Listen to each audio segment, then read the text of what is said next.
اچھا، تو آئیے جارج اوول کے 1984 کے ان حصوں کا جائزہ لیتے ہیں جو آج ہمارے سامنے ہیں۔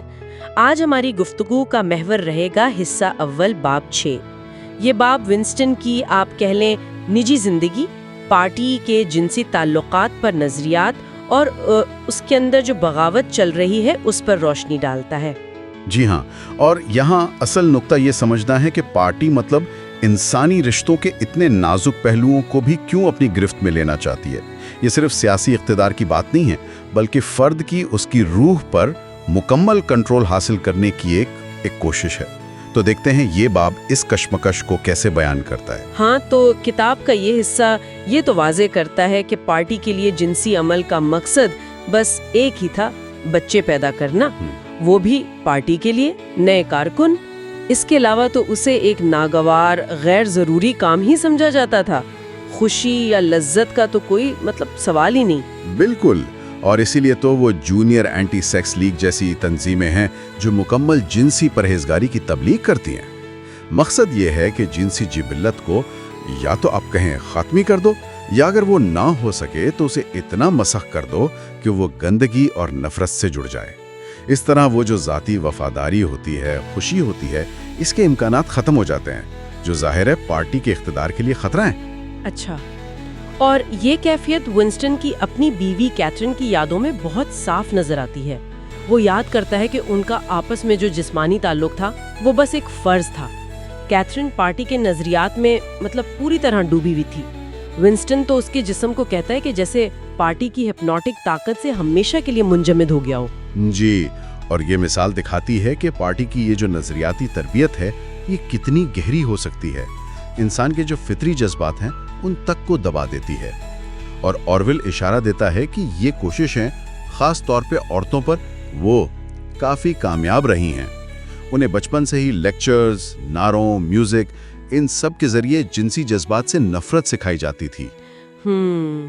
اسی سلسلے میں پھر ونسٹن ایک طوائف کے ساتھ اپنی ایک پرانی ملاقات بھی یاد کرتا ہے۔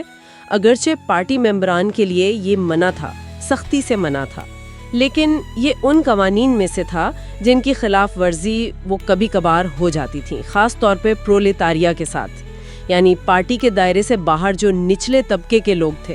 دراصل ایسا لگتا ہے کہ پارٹی ایک سطح پر پرولتاریہ میں جسم فروشی کو نظر انداز کرتی تھی، شاید اس لیے کہ جن جبلتوں کو مکمل طور پر دبایا نہیں جا سکتا انہیں ایک بے ضرر سا خوشی سے خالی راستہ مل جائے۔ اصل بات یہ تھی کہ ایسا کوئی بھی تعلق خفیہ ہو، اس میں کوئی جذباتی لگاؤ نہ ہو، اور یہ صرف نچلے طبقے تک محدود رہے۔ پارٹی ممبران کے درمیان اگر کوئی حقیقی محبت یا قربت ہو تو وہ ناقابل معافی جرم تھا۔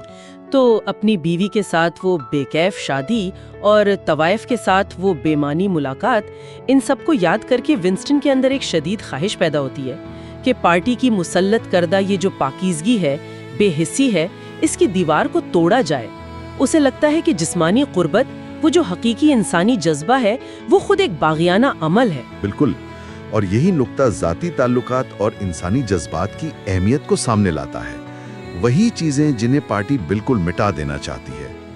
ونسٹن کی یہ جو اندرونی کشمکش ہے یہ اس سوال کو جنم دیتی ہے کہ کیا حقیقی انسانی تعلق، چاہے وہ محبت ہو یا صرف جسمانی خواہش، کیا وہ ایسی جابرانہ حکومت کے خلاف مزاحمت کا ایک مؤثر ذریعہ بن سکتا ہے؟ تو خلاصہ یہ ہے کہ 1984 کا یہ باب ہمیں دکھاتا ہے کہ پارٹی کا کنٹرول صرف لوگوں کی آپ کہیں نقل و حرکت یا الفاظ تک نہیں ہے، بلکہ ان کی انتہائی ذاتی خواہشات اور گہرے جذباتی تعلقات تک پھیلا ہوا ہے۔